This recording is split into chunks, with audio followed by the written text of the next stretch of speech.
Fala pessoal, seja muito bem-vindo a mais um episódio do BR Podcast. Eu sou João Machado. Se você está vendo esse vídeo através do YouTube, já se inscreva no nosso canal, deixe seu like, ative o sininho e siga a gente no Spotify também. Bom, hoje eu trouxe um convidado que vai trazer uma experiência vasta na área de educação física para vocês que estão começando ou quem já está na área há muito tempo e escuta a gente. Ele é um cara muito especial, uma referência na área de educação física. E eu vou ler o currículo dele aqui, eu fiz até uma colinha porque é muito extenso. Então, nosso convidado de hoje, ele tem formação em Educação Física na Escola de Educação Física, Fisioterapia e Terapia Ocupacional pela UFMG, pós-graduado em Atividades Motoras em Academias no Instituto Federal Sul de Minas Gerais, no campus Muzambinho. Ele foi professor e coordenador de musculação na Rio Sport Center. Ele atuou como personal de 1995 a 2002 na Rio Sport Center, depois, logo em seguida, na Fórmula Academia até 2013, e em seguida na Bodytech de 2013 até hoje. Ele também é faixa preta de jiu-jitsu, mestre de capoeira, bicho é brabo, hein? Tem mais de 30 anos de experiência na educação física, com musculação e atividades coletivas. Ele é praticante de vários esportes de nível competitivo e teve experiências fora do Brasil. Eu trouxe aqui hoje Kaká Miralha, nossa referência na educação física. Seja bem-vindo, Kaká. Muito obrigado, João.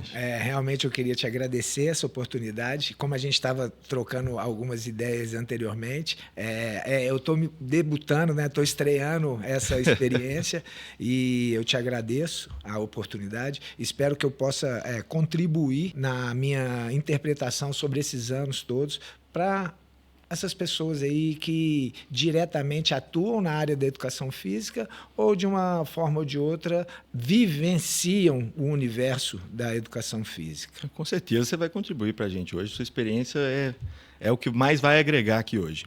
Então, conta para a gente começar assim, o episódio de hoje. Qual foi sua experiência? Como é que foi o seu começo na educação física até hoje? Como é que foi a sua trajetória? O interessante é da gente olhar um pouquinho para trás.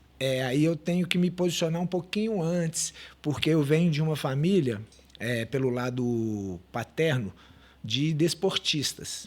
Já o meu lado materno, na área da educação mesmo, professoras. E minha mãe se formou em educação física. Na época, era professora de educação física, em licenciatura.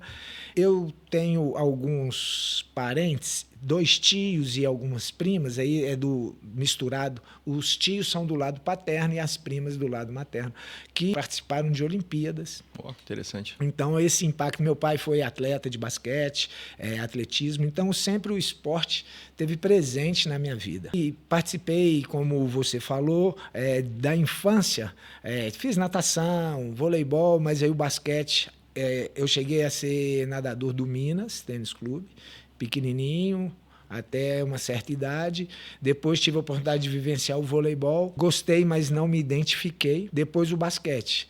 No basquete eu tive um professor que eu posso dizer que foi meu primeiro mestre, além dos meus pais e alguns na área escolar, vamos dizer assim. Uhum.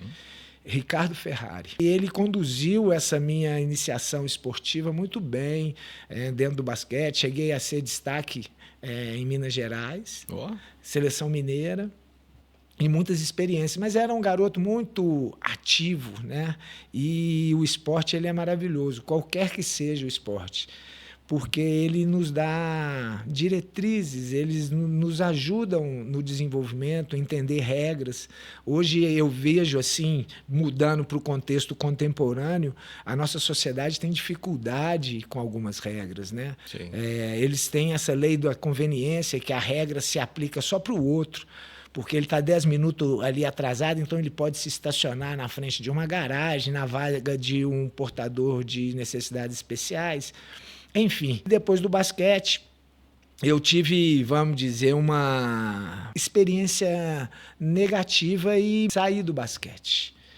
Mas eu vejo hoje, não naquela época, que essas experiências também, que porventura não possam ser muito positivas, elas nos desenvolvem muito, né? Uhum. Talvez hoje, na minha maturidade, né, para não dizer quase chegando aí à terceira idade, vamos dizer experiente. Eu não tenho problema com isso, não.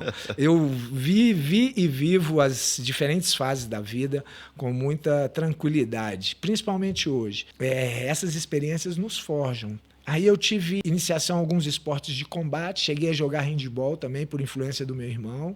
Eu tenho um irmão que foi um excelente praticante. É aquela pessoa que sabe jogar de tudo. E com 20 e poucos anos, eu vou fazer uma homenagem a ele, vou ficar emocionado. Pode ficar à vontade. Bruno, meu irmão. Meu pai chamava, vai, Bruno, meu filho. Ele tem esclerose múltipla. Poxa vida. Hoje é cadeirante, está acamado, mas ele já está passando por um processo. Ele teve uma dificuldade aí de 1 ano e meio, de muita dificuldade com feridas, escaras, mas graças a Deus, Deus também é maravilhoso para todos nós. Sim. Ele está hoje bem estável e a gente aprende muito com ele. E ele jogava handebol, que era uma beleza, chegou a ser convocado para a seleção brasileira. Olha só. E naquela época os esportes estudantis, eles tinham mais, vamos dizer, reconhecimento. Hoje eu participei então de Olimpíadas estudantis aqui em Belo Horizonte, que eram legais demais. Jogos do interior. Então essa experiência, quando eu estava, vamos dizer assim, fechando o ensino, o terceiro ano, famoso terceiro ano, que hoje as nomenclaturas são um pouquinho diferentes. Eu tentei vestibular para Direito, cheguei a estudar Administração de Empresa, fiz um vestibular para Educação Física, na época só tinha a Universidade Federal, e nesse primeiro vestibular eu fiquei como primeiro excedente. Então eu tinha uma garota que eu conhecia, ela era ex-nadadora do Minas, já tinha sido minha colega de capoeira, e ela não queria Educação Física, eu até cheguei a negociar com ela. Pô, não...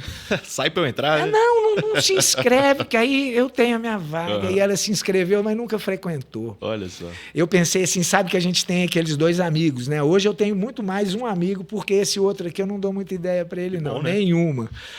Que eu falei assim, nossa, eu vou ficar esperando na porta, né? Aí eu pego o documento dela, rasgo, ela não vai conseguir fazer a matrícula. Tudo isso é uma brincadeira. O único adjetivo que não se encaixa na vida é vida fácil. A vida é maravilhosa, é misteriosa, difícil, árdua. Esse pensamento era mais um pensamento de menino, né? E então eu não entrei na universidade nesse vestibular que eu fiquei como primeiro excedente. Medicina, comunicação, que eram os vestibulares mais concorridos na época, chamaram excedentes.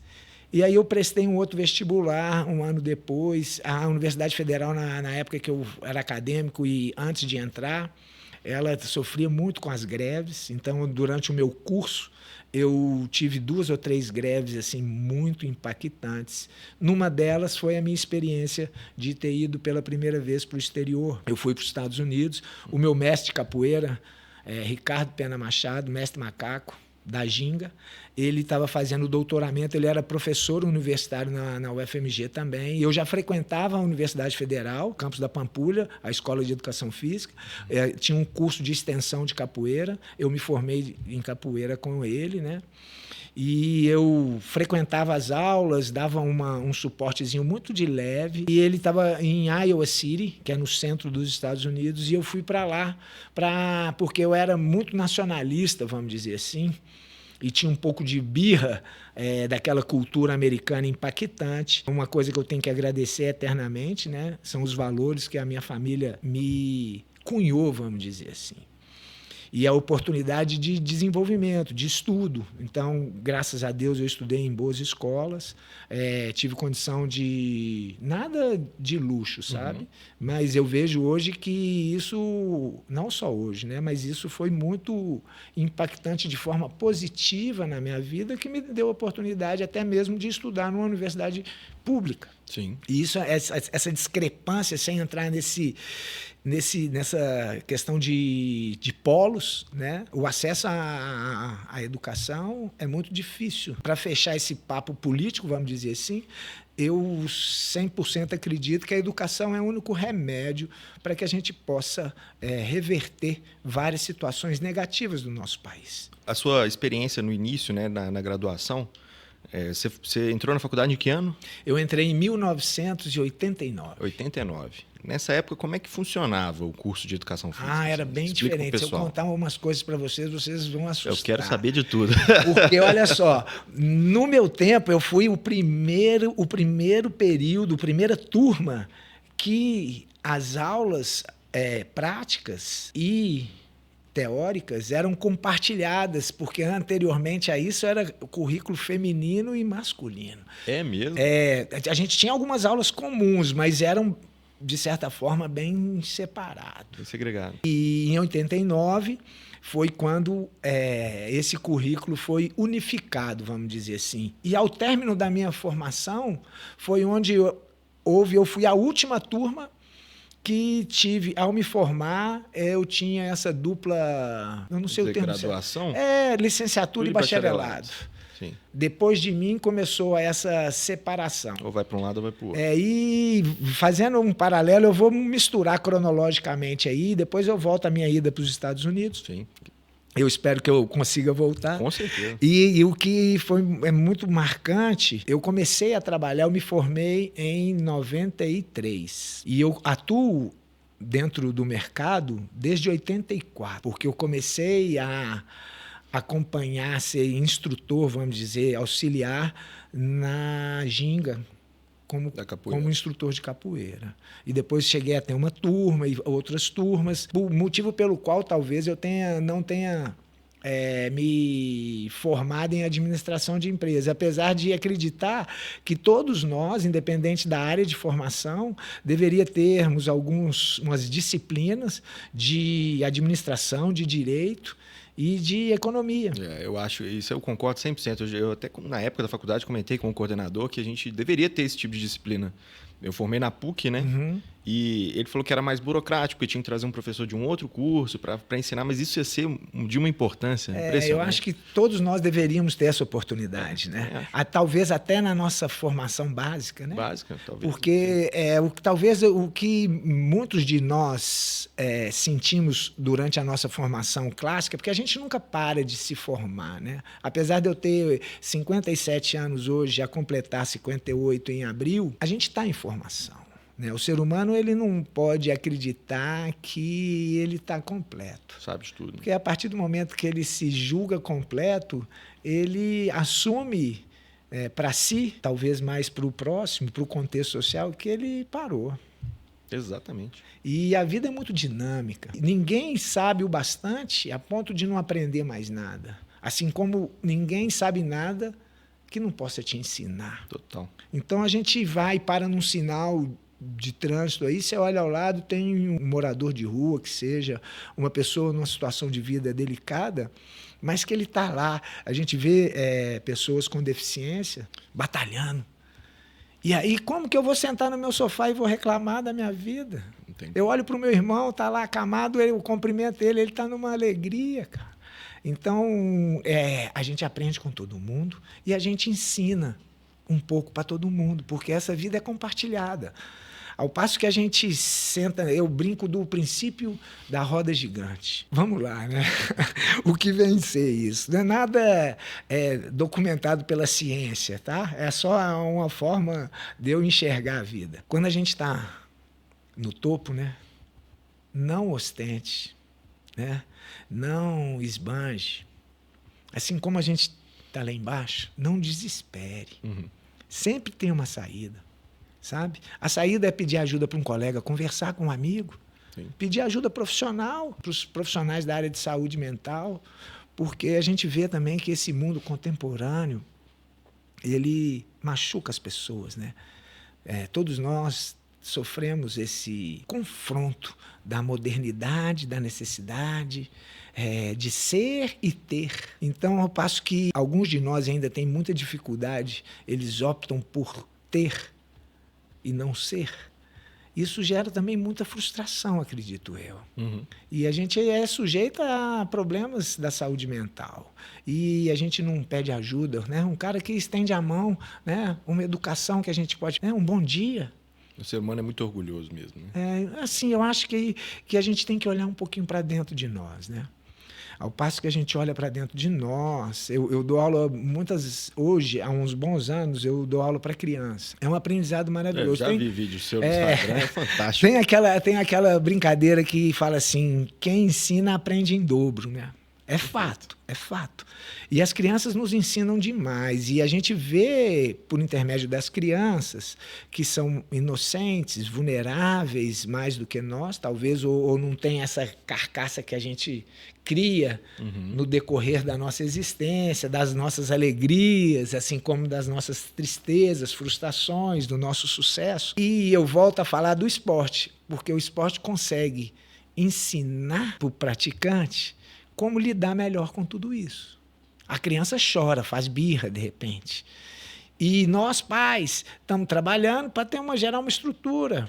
Sim. Aí a gente chega em casa tarde, cansado, a criança demanda uma atenção. E aí você vai dar um celular para ela de repente, para que aquilo ali te dê uma paz, para você entregar um serviço que você tem que fazer, para você dar uma respirada. Sim. Que o dia foi muito atribulado. E aí as crianças estão longe dos pais, né? E a qualidade da relação. Então, quando elas vão para uma atividade de combate, uma arte marcial, muitas vezes os pais estão buscando nessa arte marcial, no esporte propriamente dito, mas em especial nas artes de combate. Limite, disciplina, sim, respeito, autoconfiança. Eu me sinto muito agraciado de ter essa oportunidade de poder colaborar na formação dessas crianças, porque a gente percebe um índice de bullying muito grande, né? No meu tempo, eu nem sabia o que era esse termo, né? E no meu tempo me chamavam de gordinho, de narigudo, qualquer coisa que fosse. Meus irmãos me chamavam de Guaraná Caçula.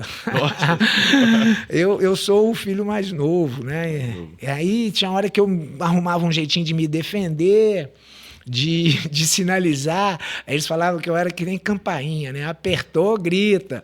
Mas eu agradeço aos meus irmãos, aos meus pais. Meu pai é um cara maravilhoso. Eu falo no presente porque ele vive dentro de mim. Eu gosto de frases prontas assim, mas sem ter que fazer citações.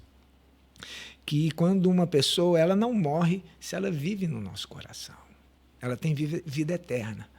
Então, eu carrego meu pai aqui comigo, fazendo uma analogia e também criando uma relação com os meus filhos. O coração do pai é aquele que bate fora do peito nos filhos. Então, eu tenho muita gratidão e agradeço a Deus de ter colocado os meus filhos na minha vida. São pessoas maravilhosas, Gabriel e Bruna. Oh, que legal. Então, eu carrego, assim como eu carrego meu pai no meu coração, eu carrego meus filhos como a minha energia do dia a dia, para que eu possa, junto com toda essa experiência ou essas vivências, ter essa energia para a gente continuar, porque desistir não está no meu vocabulário. E eu vejo isso, assim, eu trabalho contigo diariamente, eu vejo que uma das coisas que eu mais admiro em você é a resiliência mesmo, de estar ali há muitos anos, talvez numa rotina semelhante, né? Sim. Há muitos anos que a nossa rotina ela é puxada, ela é cansativa, são muitas horas de trabalho, e você mesmo com tantos anos de experiência na resiliência ali, seguindo naquele planejamento. Então, eu acho muito interessante isso. Eu acho que é uma coisa que quem está começando, que eu tenho 5 anos de formado, mas quase há 10 anos na área, eu vejo que é um caminho muito interessante a se seguir de forma mental, assim, o planejamento que nem conversando isso com você a gente consegue ver a sua resiliência para seguir o caminho. De quantos anos de carreira? Nossa. Mais de 30 anos de carreira. Voltando lá na minha formação, a Universidade Federal em greve, aí eu fui para os Estados Unidos. Nossa, apanhei bastante. No meio da graduação você foi para lá? Quase que ao término, sabe? Tipo no terceiro quarto do processo. Eu já estava bem. E a professora Danusa, eu tenho que também agradecer a ela, porque ela achou dentro do regulamento da universidade uma brecha que se o estudante tivesse cursado X% do curso com X% de aproveitamento, ele poderia finalizar, porque eu saí no meio do semestre, o semestre ficou inacabado pela greve, mandar conclusão de trabalhos à distância. E ela foi meio que uma diplomata ela é professora de fisiologia, e é uma disciplina que eu adorava. Eu sou um cara muito intenso. As artes marciais e o esporte conseguiu direcionar. Se eu fosse garoto nos dias de hoje, eu estaria diagnosticado, talvez, TDAH, tomando algum desses medicamentos aí que eles acreditam que possam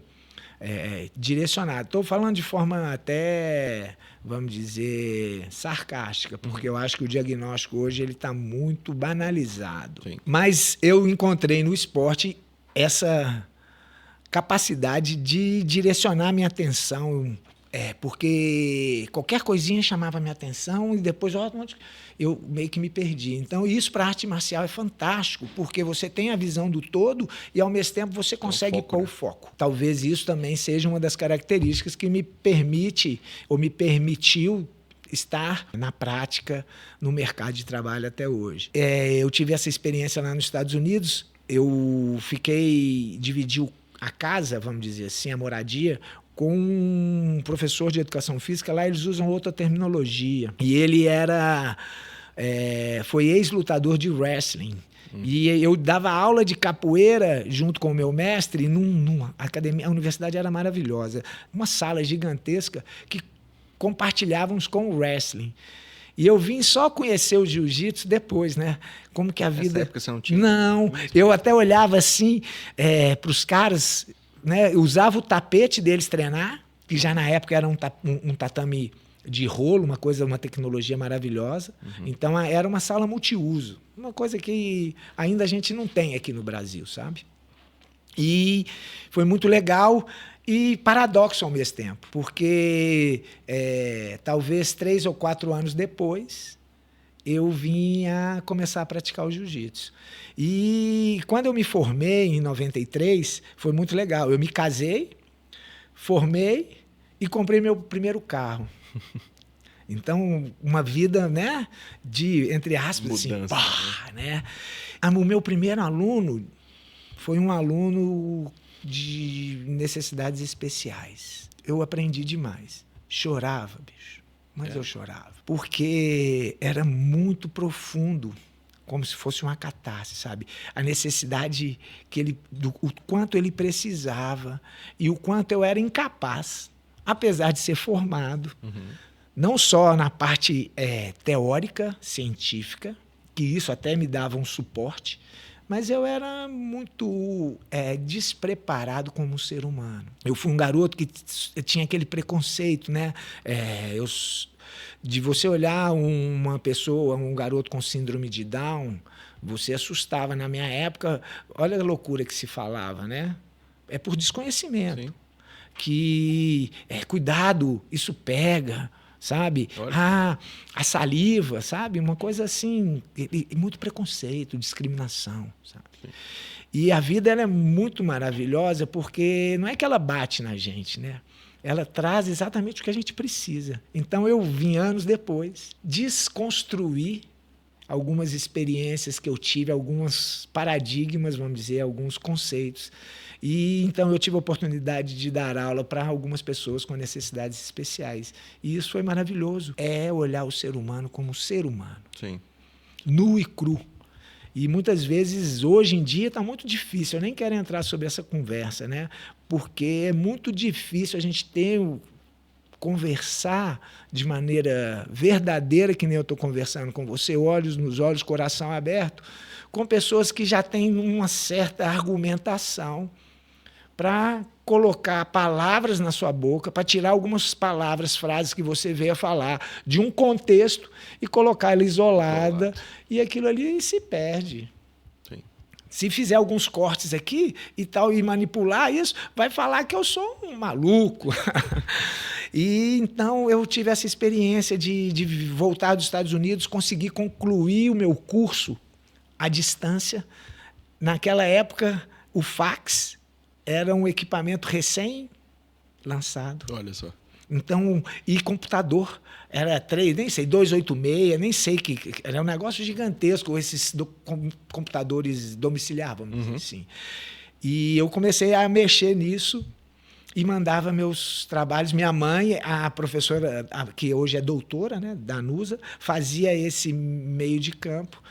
E quando eu voltei dos Estados Unidos, eu concluí a minha formação junto com a minha turma, fazendo 11 disciplinas, aquelas disciplinas que a gente eram optativas, mas a gente apelidava de obrigativas, porque não ofereciam tantas disciplinas assim para que você realmente optasse.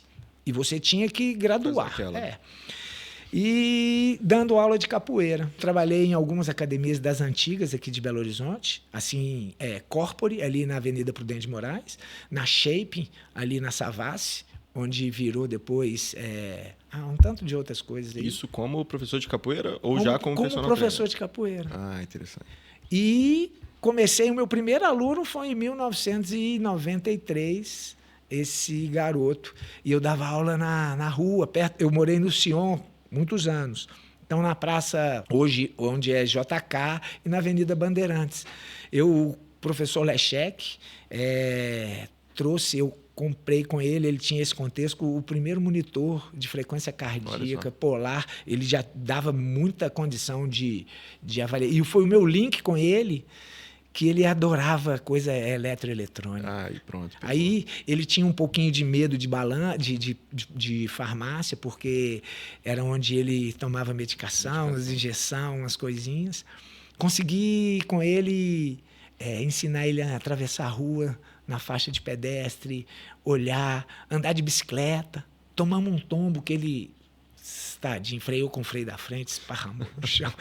Mas os pais sempre me apoiaram. Eu sou muito simples. Hoje acho que eu vivo uma vida mais simples do que eu já vivi.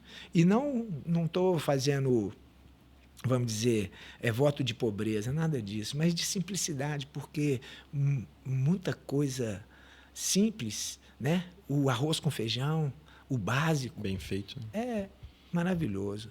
Você trabalhar com pessoa com deficiência é uma coisa... Eu acho que o feedback gratificante é instantâneo, né? Você ensina uma coisa, na mesma hora o menino já te dá um feedback positivo e aquilo ali é muito, muito, muito bom. Eu também já trabalhei com pessoa com deficiência, na PUC também. Milhares de condições de pessoas com deficiência são diferentes. E você aprender a lidar com cada uma, e foi seu primeiro aluno, então deve ter sido sua primeira experiência, assim. Então é um aprendizado instantâneo, né? Tudo. E depois se veio uma segunda pessoa, você já estava muito mais calejado. Sim, eu tive a Carolzinha Balestero. Ei, Carolzinha! Em 95, a Rio Sport Center veio, um pouquinho antes, talvez. Eu não tenho essa cura de datas assim, não. Mas veio para Belo Horizonte no Ponteio Lar Shopping. Foi a primeira grande empresa de fitness e eles estavam fazendo um projeto piloto, vamos dizer assim, de franquias. Por isso que eles vieram para o mercado de Belo Horizonte. Tinha em outro estado? Eles já tinham 2 unidades no Rio de Janeiro, como macroacademias. Naquela época, as referências era a Fórmula no estado de São Paulo, na cidade de São Paulo, do shopping, que todas as matérias do Fantástico, da Rede Globo, sobre a coisa, se recorria à Fórmula. Então, a gente via aquilo ali como... Local. Aquilo ali era tudo que eu desejava como profissional, né? A oportunidade de trabalhar na Fórmula.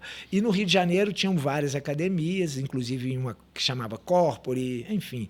A cultura de cidade praiana para atividade física é muito legal, né? Especialmente no Rio de Janeiro, né? Foi aí que eu comecei, já frequentava muito o Rio por intermédio da capoeira. Continuei tendo esse convívio de ir trabalhar no Rio de Janeiro, fazer curso, capacitação. E a Rio Sport Center a princípio veio o Rui Menezes, que é do jiu-jitsu, mas de uma outra escola de jiu-jitsu. Um ano e pouquinho depois veio o Draculino, que foi quem me formou, faixa preta, da Gracie Barra.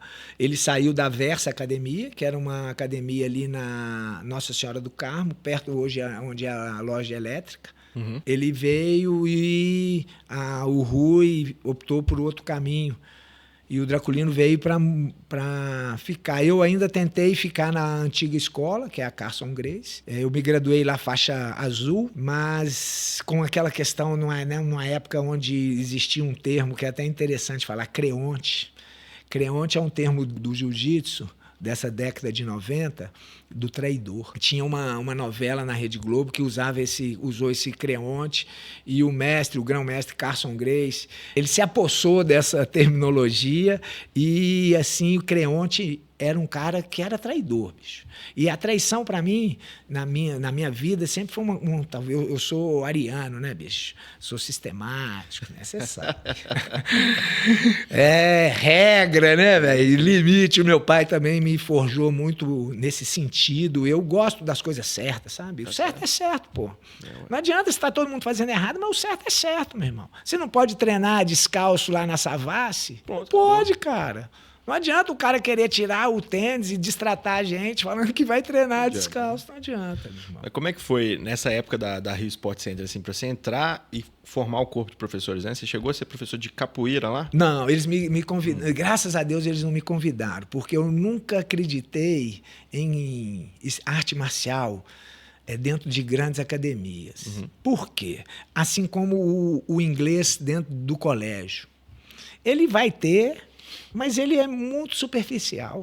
E a arte marcial, principalmente, deixa eu melhorar minha fala, quando a academia oferece aquele pacote diamante, que pode fazer tudo. E aí o cara entra numa aula de capoeira atrasado, volta, aí ele vai, não, hoje eu vou puxar um ferrinho. E a arte marcial, o esporte, né, a atividade física, ela precisa da frequência. Para que a gente possa colher os benefícios. Quer seja essas adaptações fisiológicas, a gente acredita que a gente está dando estímulo positivo, ou quer seja esse entendimento sobre a filosofia daquela arte. Quando é uma coisa que eu posso fazer isso, a pessoa fica pulando de galho em galho e ela não se aprofunda no conhecimento. Então, nas academias que eu dei aula de capoeira, tinha tipo assim, para você fazer a capoeira, você paga um plus, ou já só a capoeira. Então, isso era melhor. E a Rio Sport Center veio, o Alexandre Paulucci, falecido, ele também foi professor lá na Universidade Federal, e ele também ele tinha responsabilidade sobre sistemas de avaliações na Shaping. Ele me convidou para ser professor de musculação. Só que na musculação, eu treinava, vou usar um termo chulo, eu puxava um ferrinho, mas eu não era a minha área de concentração. E aí foi bom demais para mim, porque eu tive uma oportunidade de estudar. Então eu busquei a formação e comecei a trabalhar com treinamento de força, vamos dizer assim, melhorar um pouco o nosso linguajar. Em dado momento, nós desenvolvemos um sistema de sindicância, ideia minha, porque o setor de musculação estava muito... Na época, a musculação era da galera da maromba. E nesse momento também, eu acho importante ressaltar isso, o reconhecimento da profissão, né, o profissional de educação física, e o surgimento do CREF. Nessa época, mais ou menos tudo nessa época. Primeiro, o reconhecimento da profissão, em 98, se eu não me engano. Sim. E eu não sei o nome da lei e tal, mas 9696. Eu participei desse processo obviamente, de gaveta, né? Porque o atual, na época, o senador Aécio Neves, a lei também municipal nos embasava que era obrigado a fazer avaliação física. A gente era muito rigoroso, que a gente não queria esse problema de um cara começar a treinar lá sem a gente conhecer, saber nada do cara. Foi uma época maravilhosa, porque a educação física galgou degraus assim. Não estou falando que fui eu que fiz isso, não. Estou falando esse contexto dessa época, onde a educação física saiu do marasmo, da maromba, do grandão ali, vamos falar assim, e começou a tomar um pouco mais de respeito dentro das outras áreas de saúde. E essa sindicância é tudo junto. E a gente conseguiu formatar um sistema de trabalho que a gente exportou para o Rio de Janeiro. Pô, que legal. E uma forma de atendimento, de prescrição de treinamento, uma coisa muito legal mesmo. Então, apesar de ser um modelo de franquia que tinha na Rio Sport Center, vocês conseguiram mudar, digamos assim, a estrutura técnica. O foco, exatamente. Como nós tínhamos relativas autonomias, nós desenvolvemos um mecanismo que foi exportado para a unidade principal. Olha só. Porque era muito bacana. Eles fizeram a chancela da ISO 2000 e alguma coisa. ISO 1000. Eu não lembro desses números. Então, a gente tinha muito treinamento, sabe? Era muito legal. A gente se capacitou muito. E em várias áreas de competência. E aí, eu ficava lá, porque eu sou sistemático, você sabe, a mesma pessoa, mais jovem ainda, né? Um pouco mais rebelde, talvez. Não, talvez mais impactante ali. Ô, senador, como que você não tem um programa de treinamento? Ah, mas eu tenho um treinador lá. Pô, então peça a ele pelo menos para mandar uma coisa pra gente tentar adaptar o seu treino de lá aqui. Poxa, o senhor, como que a gente... E toda hora, muita conversa, eu dava umas aulas particulares para ele, porque na hora que ele ficar perdido, é melhor ele ficar perdido na minha mão do que ele perdido no salão. Perfeito. Tinha um outro colega, Marcelo Camargo, Sim, Marcelinho. E a gente compartilhava horários de turno de trabalho e sempre ele vinha nesse horário. Se não era meu, era dele. E a gente vinha com a mesma fala porque a gente tinha um treinamento, a gente tinha um interesse, uma ação conjunta nesse sentido. E aí, estava um belo volta desse ali, estava em Brasília, ele... achei um projeto lá, meio que guardado, eu tirei da gaveta. Como assim, senador? Para reconhecimento da profissão, do profissional ou da profissão de educação física. Nós vamos votar isso aí. Pô, porque legal, eu achei legal cara. Demais o jeito que vocês aqui me abordam, vocês são muito parará. Então peraí, você está me dizendo que talvez o atendimento que vocês tiveram com ele... Vamos dizer essa experiência. Vamos colocar assim, de forma bem humilde mesmo. Sim. Foi uma forma que talvez colocou todos nós aqui onde estamos de uma maneira regulamentada. Regulamentada. De uma certa... Foi talvez essa gotinha d'água, né? Pô, que interessante. E por isso que a gente tem que ter um atendimento. Total. Por isso que esses grandes centros de fitness, não adianta botar equipamento. O equipamento ele vai fazer barulho, ele vai interagir. Hoje essa inteligência artificial vai fazer um tanto de coisa. Mas ele jamais proporcionará essa relação interpessoal. Eu falo isso muito assim, isso no episódio com o Hitchen também, falando sobre tecnologia, sobre inteligência artificial, como é que a gente iria evoluir a ponto de ser substituído. Eu, e assim como ele, eu acho que a gente não vai ser. Eu tenho fé em Deus e na nossa capacidade como ser humano, né, de sobrepor, saber utilizar, né, e não deixar que isso venha nos excluir. Total. E a educação física, nessa época só tinha a Universidade Federal aqui em Belo Horizonte. Tinha Lavras, Viçosa, talvez, Juiz de Fora. Então, era muito assim, ou era a Universidade Federal, e depois veio esses centros universitários, faculdades, a educação física, voltando lá na fórmula, começamos a atender individualmente na Rio Sport Center. Para você ter ideia, não era um acerto que eu fazia com o cliente. A academia negociava... E passava uma parte. Como é que funcionava? Explica pro pessoal. Isso vocês não vão acreditar, né? Porque, assim, hoje em dia a gente chega um cliente pra gente, negocia com ele, paga pra gente, acabou. Faz o nosso trabalho. E eu acho que está correto também a gente, como profissional, pagar uma taxa de utilização daquela... Tá doido. Entretanto, nada precisa de ser abusivo. Nem a minha hora-aula em relação ao meu cliente, nem tampouco em relação à entidade que, porventura, eu venha a trabalhar. E aí, mas eles que negociavam. E a gente brigava, não, isso não está correto. Eu sempre fui muito assim. E chegou ao ponto que, em dado momento, um outro doutor, que eu vou evitar de citar o nome, carioca, gente fina, ele entrou na coordenação da rede da Rio Sport Center. E aí, ele quis reverter o processo que a gente tinha desenvolvido de atendimento na musculação. A gente tinha uma interface muito boa com as atividades. Na época não falavam coletiva, falava de ginástica. Né? Então era muito legal. Aí o que aconteceu? Eles vieram, eu coloquei meu cargo à disposição. Porque daquela forma seria muito difícil, na minha crença, da gente conseguir prestar um serviço que o cliente, né, olhando o cliente, olhando o ser humano, né, a prescrição do treinamento, a orientação, o acompanhamento do treinamento. E não largar uma pessoa dentro de uma sala de musculação, dentro de uma série de equipamentos que ele não vai conseguir fazer nada, ou vai fazer de forma aleatória. Isso não dá resultado. Sim. Junto a isso veio o CREF. Momentos depois, talvez, dessa parada lá do reconhecimento da profissão, o Cláudio Bossi, por intermédio de outros professores universitários da UFMG, vieram a gente na Sport Center pedindo o nosso apoio para uma campanha. Nós fizemos uma campanha associada para que o máximo de profissionais se aderisse ao Conselho Regional de Educação Física. E sendo assim, o meu número é o 420. Olha só. Caramba! E da Confederação Brasileira de Jiu-Jitsu, Uhum. a minha carteirinha é a 609. Vai, vocês têm que pregar na parede. É muito Tem legal, jeito. tem hora que eu falo isso assim, e eu dou risada, sabe? Porque eu me sinto um cara, assim, normal, como qualquer um, mas que é bem intencionado. Faço o meu melhor, busco fazer o meu melhor. Obviamente, sou um ser humano limitado, né? Tenho as minhas frustrações. E tem frases boas que eu gosto, por exemplo, chorar, né? Chorar para dentro, chorar no banheiro ou na chuva. Tem autores famosos aí que...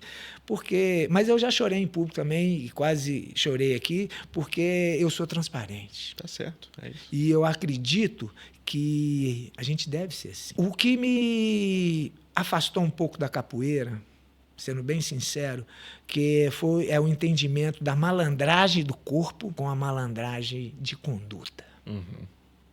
Isso para mim é um erro grave, cara. Eu não gosto de ficar com pessoas assim, sabe? Já fui malandro também, mas hoje, na minha atual fase, eu não quero ficar perto de pessoas assim, sabe? Eu quero ficar perto de pessoas que comungam de valores que eu tenho, que eu admiro, ou que eu me inspire nelas. Sim. E a gente lá na Bodytech Savassi, eu vou falar Savassi porque é onde a gente fica mais. Temos vários exemplos positivos, né? E eu queria agradecer aqui Ana Gutierrez, né, por proporcionar para muitas famílias, né, essa condição de trabalho, de desenvolvimento, e não só para os profissionais, mas também para esse público de Belo Horizonte. A gente atinge muitas pessoas e desenvolve um trabalho maravilhoso, colocando conceitos de qualidade de vida, bem-estar e saúde. E num lugar sofisticado, lugar bacana, lugar bem agradável, né? A gente está querendo fazer uma proposta para ela para vir aqui. Você acha que ela topa? Tenho certeza. Então vai ser muito Tenho legal certeza. essa conversa aí. A Ana tem uma habilidade que ela vai do joelho de porco ao escargot com a mesma classe. A mesma classe. É uma pessoa fenomenal mesmo, né, cara? Eu tenho que agradecer muito a ela. Ela sabe que eu sou muito grato a ela, mas sempre é bom tendo essa oportunidade claro, da gente um deixar veículo. isso. Novamente agradeço a você. Eu tenho muita gente para agradecer. E fica feio quando a gente fala muita gente e esquece de alguns. Não, que isso, Cacá, você, pela importância que você falou aqui agora, que é uma coisa que eu não sabia, cara, isso aí é revolucionário o trabalho que vocês fizeram, assim. E muitas pessoas passaram sua trajetória, né? Difícil lembrar de todas, talvez, né? Eu quero também agradecer o meu mestre. Ele segundo a normativa do jiu-jitsu, a gente só deve chamar de mestre aquele que tem a faixa coral. O meu mestre, o Draculino, Vinícius Magalhães, conhecido como Draculino, ele vai conquistar a faixa coral no começo do ano, dezembro, se eu não me engano, ou começo do ano, janeiro de 2026. Entretanto, eu o considero e chamo de mestre porque ele realmente é um mestre da vida, muito além do tatame. E é um cara que é exemplar. A atitude dele, a forma com que ele trabalha, a forma com que ele conversa com as pessoas, é um cara muito transparente, muito direto, e é muito bom lidar com essas pessoas. E ele me deu uma oportunidade de aprender jiu-jitsu. Como eu era funcionário da Rio Sport Center, existia essa boa camaradagem. Então, a gente podia fazer outras atividades. Só que a atividade do jiu-jitsu era, de uma certa forma, um pouquinho diferente, porque ela era parceria. Não era integral assumida pela Rio Sport Center. E ele me ensinou jiu-jitsu e nunca me cobrou as aulas. Então, Draco, eu queria te agradecer de coração aí por tudo e por me dar essa moral sempre, viu, mestre? Pô, que legal, Cacá. É muito bom você ter essas referências, mesmo você depois de ter virado uma referência, né? Ainda ter essas referências é muito interessante. Né? Tem mais gente aí que eu gostaria de agradecer, mas tem algumas pessoas que acham que pode parecer que eu estou querendo dar tapa de luvas, e não é nada disso. Não, nem esse propósito. A questão é simples, sabe? A gente sabe quem te ajuda, bicho. Sim. Fala um pouco mais pra gente também, te cortando. Eu acho interessante você falar da evolução assim do mercado. Você leu meus pensamentos. Que veio desde a época que você estava até hoje, atualmente. Como é que é para o mercado para você? Então, como que eu enxergo isso? A minha percepção sobre isso. Então, nós galgamos grandes e importantes degraus lá na década de 90, meados de 90, até anos 2000. Né? Aí a educação física cresceu. Pô, a fórmula veio para Belo Horizonte, bicho. Então, a fórmula que eu via no Fantástico, e a Ana me convidou para ser como personal externo. E eu abracei. Fiquei até mal visto em dado momento, mas muito mais pelo bairrismo e pelo sentimento do que pela minha conduta. O mercado era livre, é livre. Mas como a fórmula veio de uma forma muito intensa, assim como a Rio Sport Center em 94 também veio, e a gente tinha fila de espera para atender. Olha só. Era uma coisa inacreditável. Mas aí você diz como personal trainer. Como personal. Olha que interessante. Desde a Rio Sport Center, porque inicialmente eu vou usar um termo que não é chulo, mas a gente, como o atendimento personalizado, ele no eixo Rio-São Paulo já existia, e só gente muito famosa, sabe? Artistas, empresários. Não era uma coisa democratizada como se tornou. Então, em dado momento, a gente era aquele cachorrinho de madame, entre aspas, a brincadeira, sabe? Sim. Mas essa oportunidade que a gente teve, como a gente tinha conhecimento, desejo, vontade, a gente começou a mostrar o valor da atividade física regular. Então, a gente saiu um pouco daquela sazonalidade que chegava 2 meses, 1 mês antes do carnaval, do final do ano, o cara ia treinar, aí passava 8 meses sem treinar. Então, a gente conseguiu já incutir aquela consciência da consistência, dos benefícios. Desculpa, eu tomei uma pancada na língua aí, de vez em quando eu mordo, é como se eu tivesse com bala. O benefício da regularidade, do princípio do treinamento, com argumento, os médicos começaram a reconhecer mais e prescrever atividade física. Eles prescreviam, de vez em quando a gente questionava, né, com educação, né? Então a gente começou a sentar um pouquinho mais de horizontal, na mesma linha, né? Para trocar uma ideia mesmo, não soberba. E a educação física foi crescendo, começaram as novas escolas, centros universitários, faculdades, e infelizmente a qualidade da formação foi caindo, né? Lá na educação física, na minha formação, não tinha nada assim de currículo de ginástica de academia. Mesmo por isso, talvez, eu venha ter feito a pós da forma que eu fiz. E o mercado de pós-graduação cresceu demais, ele ficou numa época muito próspero, e o mercado de personal também. Algumas pessoas começaram a entrar na educação física já vislumbrando o personal. Não acho que está errado também, não. Eu, naquela época, eu já olhava e já desejava atuar, mas, infelizmente, o crescimento, não que tenha sido desorganizado, mas a qualidade caiu. E com a chegada das redes sociais aí, eu acho que fragilizou muito, a formação ficou muito precária. Raso, né? Isso é uma habilidade fantástica, de você ter um conhecimento amplo e algumas especialidades, né, profundo. Porque se você é muito especialista, você está olhando o mundo de um microscópio. Agora, se você também é só superficial, você está olhando uma coisa que não se enxerga a olho nu com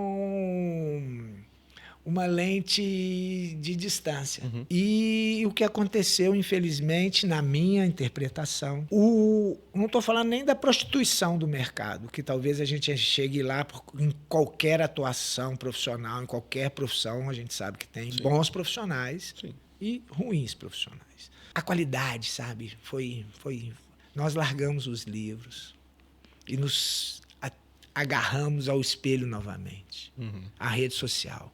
Então, hoje a gente vê que a prestação de serviço, né, de qualidade, pode ser o simples, ela está muito fraca, sabe? Muito fraca. Infelizmente, os fatores ergogênicos aí, eles tomaram uma dimensão gigantesca, sendo prescritos e de forma ilegal. Qualquer pessoa que tem um shape legal, um corpo bonito, virou referência para prescrever treinamento. Imagina se eu já fiz terapia na minha vida algumas vezes, bastante. Sofri com a terapia, aprendi muito. Sou adepto, mas não quer dizer que eu não tenha sofrido. Uhum.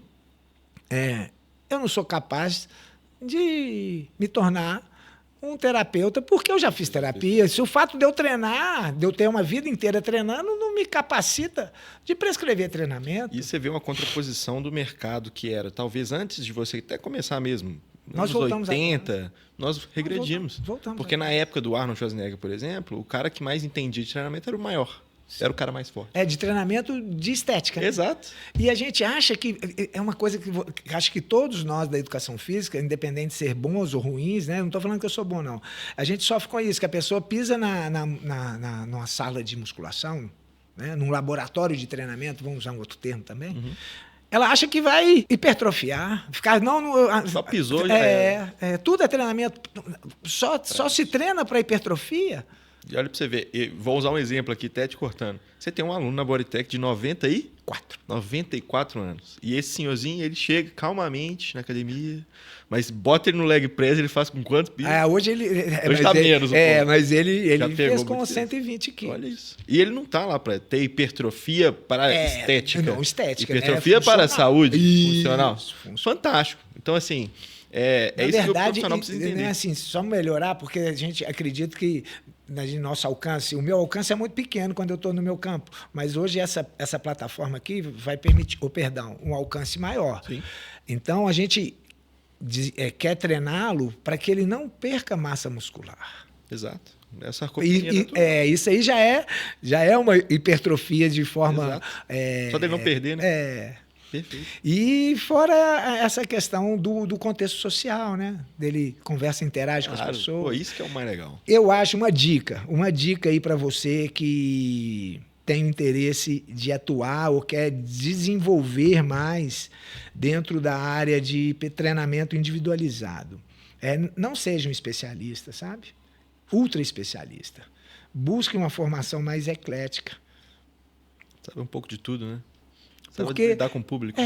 Com a pessoa, com o ser humano. Exato. Sabe? Seja polido no seu linguajar. Né? Tenha atenção primária de cuidar da pessoa. Eu acho que o pessoal hoje ainda preocupa muito com a parte científica que tem que fazer. Tem lógico, que ter. Mas a gente tem que ter um olhar sensível para o ser humano que você está atendendo. Você não está atendendo uma máquina. Esse profissional, ele vai ter mercado sempre. Sempre. Esse profissional vai ter mercado sempre. Talvez o especialista ele vai trabalhar lá na ponta, com treinamento de alto rendimento, ou dentro de um laboratório. Mas também, se a gente pegar um cientista que vive dentro do laboratório, será que ele consegue trabalhar dentro de um salão de musculação? Com o ser humano ali, tete a tete, né? Talvez até ele escolheu esse caminho por isso. Eu não estou comparando, né? Eu acredito que todos nós devemos buscar dentro de nós mesmos o que nos faz feliz, o que nos identifica. Porque imagina você passar uma existência aqui e você não se encontrar, você está incongruente consigo mesmo, você não consegue se olhar no espelho, você não se dá conta que você consegue existir, não que você não precisa de ninguém, né? Mas a gente tem que se amar, pô. Eu tenho que dar conta de mim mesmo. Porque se eu não dou conta de mim, como que eu vou dar, né? Vou dar suporte para os meus filhos? Não tem como. Como que eu vou tentar atender o Rubens, que é esse senhor maravilhoso? Eu falo que eu roubei ele para ser meu pai e meu colega também. Muito obrigado, Rubens. Ele treina comigo, talvez, tenha uns 15, 16 anos. É muita coisa. Já virou parte da sua família, você é parte da família dele. Isso que realmente é maravilhoso, sabe? Porque todos nós precisamos de uma estrutura financeira e econômica, não tenha dúvida disso. E o conforto, olha que lugar bacana. Né? Você está num lugar legal, você reconhecer isso, eu não vejo problema algum e eu gosto também. Eu digo que meu bico é muito mais fino do que meu bolso. Mas isso não me frustra, não, porque eu sei reconhecer o que é bonito, eu sei reconhecer o que é legal, mas sei que o meu passo vai até aqui e está ótimo. Isso não me frustra. Isso talvez me estimule para buscar o que me faz feliz. E o que me faz feliz hoje e há muito tempo é ter essa tranquilidade comigo mesmo. de tentar fazer o meu melhor todo dia, sabe? De tentar enaltecer o valor da educação física, mostrar que o jiu-jitsu é uma arte marcial positiva, a capoeira, ela poderia ser uma ginástica brasileira, vamos dizer assim como o jiu-jitsu, está na escola aí, na formação desses jovens aí, contribuindo para tirar esses jovens da droga, da rua, do tráfico, do crime. Uhum. E as nossas estruturas governamentais, elas são muito negligentes, né? Uhum. Elas não pensam na gente. Mas eu tenho uma ação sobre o meu micro-universo. Você comanda aquilo ali. Então eu não posso me corromper. Nós somos modificadores, assim, né? Agentes de transformação social. Muito. Isso é muito legal. Isso que é o valor da minha vida. Nesse ponto, eu sou rico, cara. Eu sou milionário. Pois é. E eu também não preciso de esbanjar isso. Eu guardo para mim os reconhecimentos. Pô, você me abordar, me convidar para vir aqui, isso, para mim, foi muito valioso. Pô, para nós, então, e eu tenho muito a te agradecer, porque, de uma certa forma, é um reconhecimento que me faz feliz. 100%. Fala assim, pô, eu venho há tanto tempo nessa estrada e é muito legal. Não, quando eu pensei assim em você, conversando com o Bruno, foi justamente por essa resiliência e a experiência de mercado, assim, sabe? Eu falei, não, vou no Kaká porque é certeiro que vai ter muita coisa para contribuir. E hoje, contribuindo, estamos chegando aqui a mais um final de episódio. Daria para ficar aqui. Eu falo muito. Cara, mas daria para ficar falando umas 3 horas tranquilamente sobre tudo. Inclusive, até te faço um novo convite. A gente provavelmente vai montar uma mesa redonda com novos profissionais. Você está convocado. Não tem essa. Você está intimado. Eu gosto de conversar, sabe? Eu acho que é muito bom a gente essa oportunidade, novamente, de contar um pouco da minha interpretação sobre esses anos todos aí. Cara, é fantástico. O jiu-jitsu, né? Ele também é muito positivo porque ele consegue fazer essa transformação interna na gente. Uhum. E assim como a atividade física, eu não estou falando que só o jiu-jitsu faz isso. O esporte, o ser humano, o profissional que está ali, né, aplicando uma atividade física, lá na escola, por exemplo, o voleibol, vou te contar aqui, eu já contei, mas não tão público assim, né? Talvez a minha frustração lá, o porquê que eu não virei no voleibol, porque eu tinha um técnico que eu não tinha a menor identidade com ele. Eu vinha de um outro professor, sabe? De um outro contexto. Outra conexão, né? E aí, eu não posso falar muito não, porque senão tem chance de mais gente já saber quem que é. E ele foi meu professor universitário de voleibol. Dá pra você ver. E o filho dele foi meu aluno de capoeira. A vida roda gigante, né? É por isso que a gente não pode, quando tá lá em cima, sair pisoteando. Exatamente. E lá embaixo não pode apavorar, meu irmão. Tem uma saída, que seja pedir ajuda. Né? Infelizmente, a gente vê uma sociedade aí, não vou dizer doentia, né? Mas que muitas pessoas com depressão, né, cara? Atividade física é um grande remédio para várias patologias, para vários distúrbios, né? Muito mais da estética, né? Eu acho que a gente pode usar a estética como a isca, cabe ao profissional. Fala assim, calma, não, você vai chegar nessa estética aí, mas vamos preocupar mais com o interior, né? O seu sistema cardiovascular, respiratório está bacana? Uhum. Ou você só está preocupado com o seu percentual de gordura? Uhum. Né? Exatamente. Porque se for preocupado com o percentual de gordura, vai ser muito fácil ele sucumbir ao milagre. Ele vai corromper. Agora, se ele entender que eu posso estar forte, seco, mas o meu interior, eu estou cheio de complicação, tanto de gente morrendo aí cedo. E eu acho que ainda não estou jogando praga, né, brother? Mas, infelizmente, eu acho que vai acontecer cada vez com mais, porque o uso está indiscriminado, está banalizado, abusivo. Sim. Para o Conselho de Endocrinologia lá, ou o Conselho Regional Federal de Medicina falar que o uso de anabólicos, esteroides, com objetivo de estética. Imagina isso. Então, cabe a nós, né? Eu acho que nesse veículo de alcance maior, cabe a nós esse alerta, né? Não adianta só ser prescrito pelo médico, né? Você vai aceitar esse risco, né? Você vai entrar, é a mesma coisa que você fazer uma roleta russa. Exato. Essa é a minha opinião. Não, esse tema seria um tema assim, pra gente alongar durante 1 hora, pelo menos. Mas chegando ao fim desse episódio, eu acho que é o que a gente tem que prestar assim, eu aqui, como representando a galera da educação física, o meu muito obrigado, não só a sua participação aqui hoje, mas a sua contribuição pela nossa trajetória até hoje. Eu vejo que muita gente tem entrado, como você falou ainda, de uma maneira mais rasa, mas os bons profissionais têm que se inspirar nos que já passaram dessa fase difícil e chegaram galgando passos para o sucesso. E você, como uma referência para a gente na nossa área, quem não conhece o Kaká, vou passar o Instagram dele já. Você está aberto a contato, o pessoal pode te mandar mensagem. Claro. Passe essa experiência, enfim. E o que assim, eu sempre indiquei muito cliente também para os outros, sabe? Teve um período que eu meio que parei, porque é melhor a gente assumir do que indicar. Indicar é muito mais responsabilidade do que você assumir. Tá na reta, né? Mas temos excelentes profissionais. Eu vejo também assim, a gente não pode só sentar nessa poltrona maravilhosa e sair pá, né?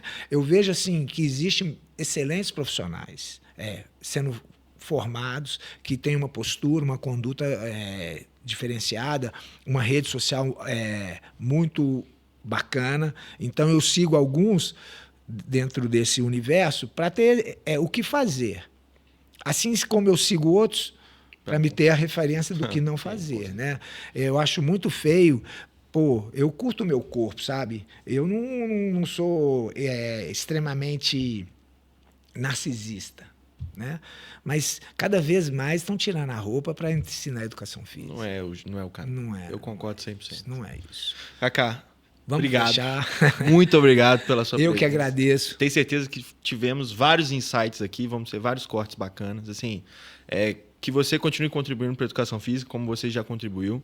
Que seu caminho continue iluminado e ilumine nós todos, né? Muito obrigado que eu tenho a dizer, sabe? Que agradeço. E agradecer a galera aí, né? Deixar a energia assim da espiritualidade que vai muito além da nossa religião, né? E que a gente tenha pelo próximo aquilo que a gente tem por nós mesmos, para que a gente viva numa sociedade um pouquinho melhor, né? Eu acho que cabe dentro do universo, se cada um fizer um pouquinho, o nosso todo vai ser gigantesco. A gente não pode perder a esperança, sabe? Fé em Deus, fé na sua capacidade, nos seus sonhos, para que você possa correr atrás e adquirir o que você deseja. Eu ia te pedir para dar um recado final, mas você já deu. Fechamos. Fechado. Kaká, para onde conseguimos te achar? Para quem quer saber mais sobre você, qual a sua rede social? A minha rede social é duplo K, né? O K sem o vogal A, Miraglia. Meu pai está entendendo que eu estou falando isso, porque ele sempre me obrigou a falar. Obrigou não, ele me orientou de acordo com a tradição, Miralha. Ah, mas como? Miralha. E eu hoje basicamente trabalho na Baritec da Savassi, Rua Pernambuco 618. Dou aula de jiu-jitsu na Gracie Barra, Belo Horizonte, que fica na Rua Hidra, e na Gracie Barra Alphaville, que fica no Shopping Navegantes. E aí a gente tem uma rede de amigos e profissionais de alta qualidade. Se, de certa forma, eu não conseguir colaborar, eu tenho certeza que eu consigo indicar para um bom profissional. Não faça coisa da sua cabeça, não consuma produtos assim da internet que você não tenha nenhuma referência, sabe? Procure um profissional. Ele vai colaborar para você, ele vai fazer com que você tenha a aderência e a regularidade de atividade física. E sempre é melhor do que ficar deitado no sofá. Perfeito, perfeito. Tá aí, tá dado o recado então, né? Fechado. Kaká, obrigado mais Muito obrigado. Vez, valeu, Joãozão. Obrigado. Você é sensacional. Eu que agradeço. Galera, então esse episódio fantástico chega ao final. Daria para alongar bastante aqui, mas nós vamos ser expulsos do estúdio daqui a pouco. Mas para você que não seguiu o BR Podcast ainda, nos siga nas nossas redes sociais, no BR Pod, no Instagram, BR Podcast, no YouTube, se inscreva no nosso canal, deixe seu like. O meu Instagram, João Machado Personal, pode mandar direct. Se você tem interesse de participar do nosso podcast, manda mensagem. As portas estão sempre abertas. Então, é isso, fechamos mais um episódio. Muito obrigado e até a próxima. Valeu.